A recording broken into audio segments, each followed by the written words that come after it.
Coucou, comment vous allez? J'espère que vous allez bien. Moi, Dieu me fait grâce. Très content de vous retrouver pour une nouvelle vidéo où on va rester dans la même dynamique que la précédente vidéo. On va encore parler de préparer son année 2026, les dernières clés dont tu as besoin en fait. Donc reste jusqu'à la fin. Je reste jusqu'à la fin parce que on va aborder des pépites. Mais avant de commencer, je tenais à souhaiter la bienvenue aux nouvelles personnes qui me découvrent.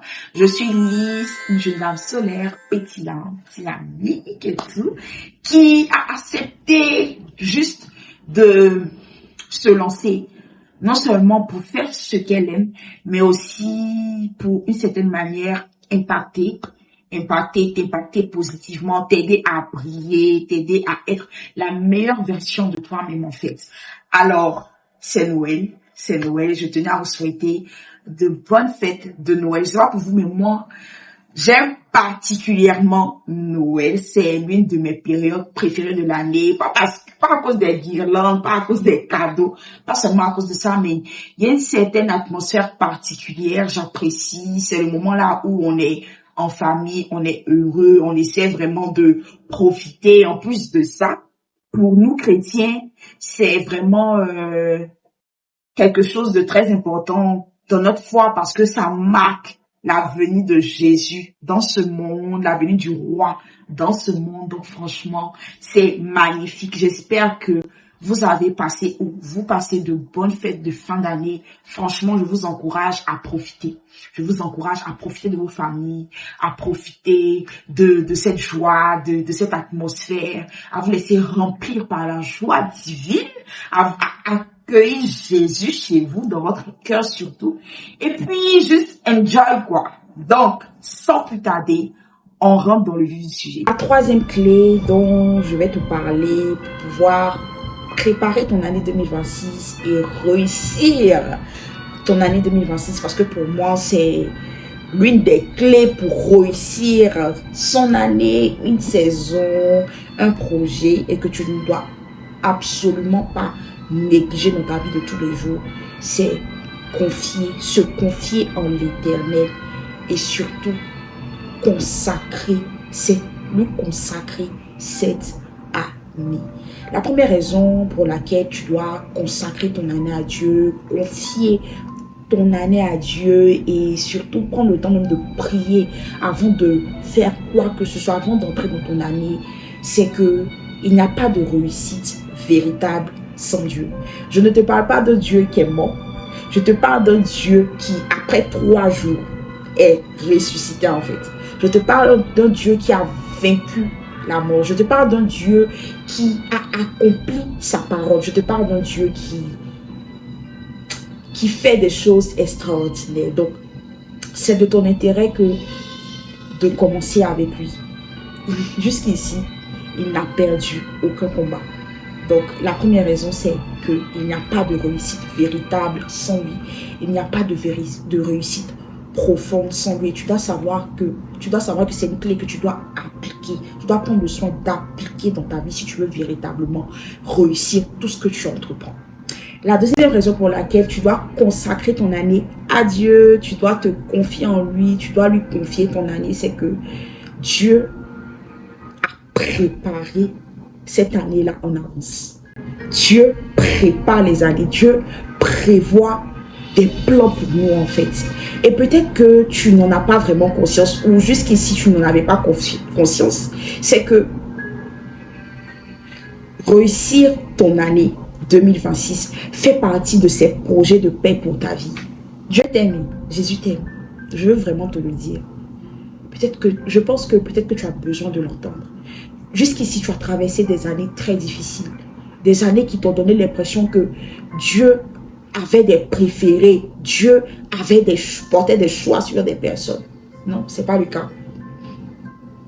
C'est juste qu'au-delà de prier pour une année, tu as besoin de t'abandonner véritablement à lui et de lui faire confiance, en fait. Et de t'ajuster pour rentrer dans ses plans. Parce que faire confiance, s'abandonner, c'est rentrer dans les plans. Réussir ton année fait partie des plans de Dieu pour toi. Il veut ton bonheur. Je sais que quelqu'un a besoin d'entendre ça. Mais Dieu veut ton bonheur. Dieu recherche ton bonheur. Et en tant que père, vous voyez le père, pendant les fêtes, le papa, les parents prévoient des choses pour nous. Même dans notre vie de tous les jours, les parents prévoient des choses pour nous. Parce que l'amour du parent te pousse à vouloir le meilleur pour ton enfant. C'est pareil avec Dieu. Et même lui, il nous aime plus que nos parents humains ne peuvent nous aimer. Donc, en fait, imagine ce Dieu, un Dieu qui est en train de prévoir l'année, qui se soucie que tu entres dans ses plans, qui se soucie que ses plans s'accomplissent pour toi, en fait. Et qui a prévu pour tout pour toi. C'est ça, en fait, c'est ça. C'est vraiment ça. Et donc, tu as besoin de prier. Tu as besoin de te confier en lui, mais aussi tu as besoin de t'abandonner à lui et de te laisser être conduit par lui. Il veut que tu réussisses ton année. Et moins de vouloir te faire croire que non, tout sera tout beau, tout rose. Pas du tout. Il y aura des épreuves, on aura des défis. Mais il faut des défis pour que cette gloire-là se manifeste. Il faut des défis pour que tu puisses passer à un autre niveau. Tu vois. Donc, quand on prie, on a l'impression que quand j'ai confié mon année à Dieu, quand Dieu peut-être me parle et tout, ça veut dire qu'il n'y aura pas d'épreuves. Pas du tout. Pas du tout. Pas du tout. Les épreuves sont là pour un but. Et le but là, c'est qu'il se glorifie. C'est que tu puisses grandir, en sortir grandir, tu vois. Donc, je te l'ai dit dans la vidéo passée, j'ai utilisé le verset selon lequel le malheur atteint le juste, mais Dieu l'en délivre. Quand Dieu permet que l'épreuve te touche, quand Dieu permet que quelque chose t'arrive, c'est parce que il sait pourquoi et qu'il est capable de t'en délivrer. Et même quand ça ne vient pas de lui, il te délivre parce qu'il est un père et qu'il t'aime en fait. Il t'aime, il t'aime, il t'aime. Et il veut que tu réussisses ton année. Et la réussite d'une année, la réussite n'est pas l'absence d'épreuves. La réussite n'est pas l'absence de défis. Pas du tout. Au contraire, les défis, les épreuves donnent encore plus de sens à notre réussite, donnent encore plus de sens à notre succès. Donc, tu dois juste lui faire confiance pour 2026. La troisième raison, c'est que c'est pas que tu n'as pas le souci de réussir ton année. Je sais que tu veux réussir ton année. Je sais que tu stresses parce que ces dernières années ont été très difficiles et tu n'as pas envie de vivre ce que tu as vécu. Mais tu as juste besoin d'être orienté. Tu as juste besoin de recevoir cette paix-là. Tu as juste besoin de recevoir sa paix. Et cette paix-là vient dans sa présence. Cette paix-là, tu ne la trouveras que dans sa présence. Souvent, on recherche la paix dans des choses inutiles. On espère en des personnes et même en des situations, pensant que si j'ai ça, si j'obtiens ça, si j'ai cette personne, j'aurai cette paix. Et pourtant, cette paix-là peut être de courte durée. Souvent, tu as juste besoin de la paix. Souvent, l'orientation réside dans la paix. Souvent, l'orientation réside dans un sentiment particulier. la joie, la paix, la patience, l'espoir. Et toutes ces choses-là, tu ne les auras que dans sa présence. C'est pour ça que prendre le temps de prier, de chercher la face de Dieu avant d'entrer dans une année, c'est télécharger toutes les capacités dont tu as besoin pour réussir cette année. Moi, quand j'entre dans une nouvelle année, je suis très heureuse. Je suis très heureuse. Et je me suis rendu compte cette année que Dieu parle même par nos sentiments en fait. La paix peut être une orientation pour te dire que peu importe ce qui va arriver, je serai avec toi. Donc, la présence, c'est ce qu'il te faut. Tu dois prendre le temps de vraiment le chercher. Et les grands hommes de la foi, les grands hommes de foi ont compris que on ne commence pas quelque chose. On ne va pas au combat sans au préalable s'assurer que Dieu est avec nous. Souvent, tu t'engages dans des choses sans savoir que Dieu est véritable, sans t'assurer que Dieu est véritablement avec toi. Souvent, l'échec vient du fait que Dieu n'était pas avec toi en fait. Ça ne veut pas dire que quand il est avec toi, ça veut dire que il n'y aura pas d'épreuve, d'échec, non. Mais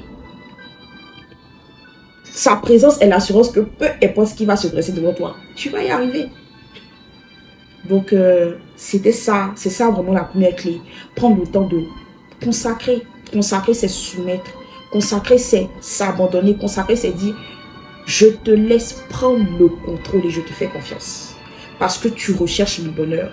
Parce que tu veux mon bonheur. Parce que tu ne veux pas que je me perde. Tu ne veux pas que je me perde en fait. Tu veux que je réussisse. Et ça, peu importe ce qui va m'arriver.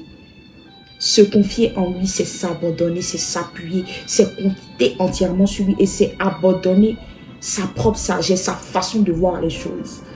Ensuite, le chercher, c'est prendre le temps de l'écouter, c'est prendre le temps de nous orienter, c'est prendre le temps de nous laisser voir comment il voit les choses en fait. Et c'est vraiment aller commencer quelque chose, entrer dans cette saison avec de l'assurance. Donc ça, c'était la première clé. La deuxième clé dont je veux te parler pour préparer ton année, voire même réussir ton année 2026, réside dans la planification de ton année. Sois organisé. En fait, c'est pas toujours que les opportunités viendront à toi comme par coup de chance. Souvent, les opportunités se créent. Et le succès, c'est lorsque la grâce rencontre la préparation. Ça veut dire que la grâce n'exclut pas que tu te prépares. La grâce n'exclut pas que tu prennes le temps de t'organiser. Tu veux accomplir des choses. Tu veux que des choses se réalisent dans ta vie. Oui, tu dois prier. Tu as besoin de la grâce, tu as besoin de la présence, tu as besoin que Dieu soit avec toi. Mais tu as aussi besoin de te préparer en fait. Tu as aussi besoin de planifier. Tu as aussi besoin d'éclaircir ta vision en fait. N'entre pas dans cette nouvelle saison sans prendre le temps d'écrire des objectifs, de prendre des objectifs. Je ne sais pas si vous vous rendez compte, mais on vient de passer une première étape de cette décennie. Ça veut dire qu'on est en train d'aborder la deuxième étape de la décennie 2020-2030. Et une décennie là, pendant une décennie, il y a beaucoup de choses qu'on doit réaliser. Pour la plupart d'entre nous, on aura bientôt 30 ans. Pour la plupart d'entre nous, on sera quelque part en fait. Qu'est-ce que tu veux? Quelle est la personne que tu veux être dans les 5 prochaines années? Quelles sont les choses que tu veux voir accomplir dans ta vie dans les 4 prochaines années, dans les 5 prochaines années? Ça commence maintenant. Tu dois prendre des objectifs stratégiques pour ton année. Tu dois t'assurer de t'asseoir et d'écrire des objectifs stratégiques sur lesquels tu vas travailler. Quand Dieu te communique la vision de ton année, il te reste ta responsabilité, c'est de t'asseoir et de prendre des objectifs stratégiques pour les atteindre. Et même au-delà de ça, c'est pas parce que Dieu te parle que ça veut dire que toi-même, tu ne dois pas prendre des objectifs, tu ne dois pas être intentionnel dans la réussite de ton année. Tu dois être intentionnel dans la réussite de ton année. Tu dois être intentionnel dans la réussite de ton année. Alors, il n'y a pas de planification sans résolution. Et la résolution, c'est une décision ferme et réfléchie. Quand on dit que quelqu'un est résolu, c'est quelqu'un qui a pris le temps de réfléchir et de décider de faire quelque chose fermement en fait, avec une grande volonté. Avec une grande volonté. Donc, tu dois être résolu. Que ces choses-là changent dans ta vie. Tu dois être résolu d'avoir une meilleure qualité de vie. Tu dois être résolu d'être la meilleure version de toi-même. Tu dois être résolu de passer à une autre étape. Tu vois. Donc, prends le temps de prendre des objectifs. Tu n'as pas besoin de prendre 100 objectifs. Tu peux prendre 5 objectifs dans chaque domaine de ta vie. 3 objectifs, 4 objectifs, selon ce que le Saint-Esprit te conduit à faire. Mais que ces objectifs-là soient précis, concis et réalisables. Et à côté de cela, tu mets en place des actions. Mais sois intentionnel dans la réussite de ton année. Sois déterminé dans la réussite de ton année. Prépare-toi. Parce que 2026 doit voir la meilleure version de toi-même en fait. Tu ne peux pas rester au même niveau. Pour moi, mais c'est un échec que d'être au même niveau. C'est un échec que de ne pas avancer. Au moins, même si tu n'as pas avancé comme ça, mais au moins tu vas avancer comme ça. Il faut que tu avances, il faut que tu grandisses. Parce qu'on a l'impression que Souvent, c'est par coup de chance que les choses vont changer. Pas du tout. Tu sèmes, tu sèmes, tu sèmes, tu sèmes. Tu travailles sur toi-même et tu récoltes. Soyez des personnes intentionnelles, soyez des personnes résolues. Planifiez votre année. N'ayez pas peur. Je sais que souvent, ça fait peur de prendre des objectifs. Parce que à l'avance, on se dit qu'on va échouer. Non. No way. Non. On ne prend pas des objectifs. On ne planifie pas son année avec à l'esprit qu'on va échouer. C'est que ce que tu as fait, c'est zéro. On planifie son année parce qu'on veut éclaircir la vision qu'on a de notre année. Parce qu'on veut que cette vision-là soit claire en fait. Et parce qu'on se dit que je ne dois pas rester là comme ça. Je dois travailler sur moi. Je dois travailler sur des choses en fait. Donc l'objectif, ça peut être quoi par exemple? Ça peut être pendant l'année 2026, je désire lire 5 livres. Je désire mieux en savoir, passer notre étape par rapport à un domaine. Donc, je décide d'acheter des livres dans le domaine. Je décide d'avoir une meilleure hygiène de vie. Donc, je décide de faire le sport. Le sport, c'est l'action. Vous voyez, prenez des objectifs réalisables. Prenez des objectifs mais surtout, assurez-vous que ces objectifs-là vous permettent de vous dépasser. Soyez des personnes intentionnelles. Ayez l'intention de réussir votre année. Ne soyez pas des personnes qui se disent ce qui doit arriver va arriver. Non du tout. Vous êtes souvent maître de votre destin. Oui. Ce que vous désirez, c'est ce qui se manifeste. Donc, désirez de bonnes choses pour vous. Ne restez pas là à regarder les autres avancer. Et vous dire, non, la personne a avancé parce que Dieu l'aime plus que moi. Pas du tout. Pas du tout. Les gens travaillent, les gens bossent, les gens sont intentionnels en fait. Sois quelqu'un d'intentionnel. Si tu veux voir une année, si tu veux voir une année différente, tu as besoin de te bouger. Tu as besoin au moins d'essayer. Juste ça. Commence. Commence. Commence. Donc ça, c'était la deuxième clé. La troisième clé, c'est déclarer. Consulter Dieu. Tu as cherché Dieu. Il t'a parlé. Il t'a inspiré des choses. Il t'a inspiré des sentiments. Maintenant, tu dois déclarer. Tu dois déclarer. Tu dois déclarer. Parce que tu sais que il y a une règle même qui s'applique à tout. C'est que le monde physique se soumet au monde spirituel. C'est très, très réel, les gars. Vraiment, vraiment. C'est très réel. Et souvent, on parle de la loi de l'attractivité. Mais moi, je vais partir sur la base de la Bible qui dit que la vie et la mort sont au pouvoir de la langue. Donc, ce que tu veux voir, tu es capable de le déclarer. En fait, souvent on le fait, on n'a pas conscience que c'est une incidence en fait dans notre atmosphère. Déclare. Tu ressens cette paix-là, déclare que ton année sera une année de paix. Déclare que rien ne va affecter ta paix en fait. Rien. Déclare ce que tu ressens, ce que tu as vu et déclare ce que tu veux voir réaliser. Ne jouez pas avec vos paroles. Surtout en 2026, prenez la résolution de ne pas jouer avec ce qui sort de votre bouche.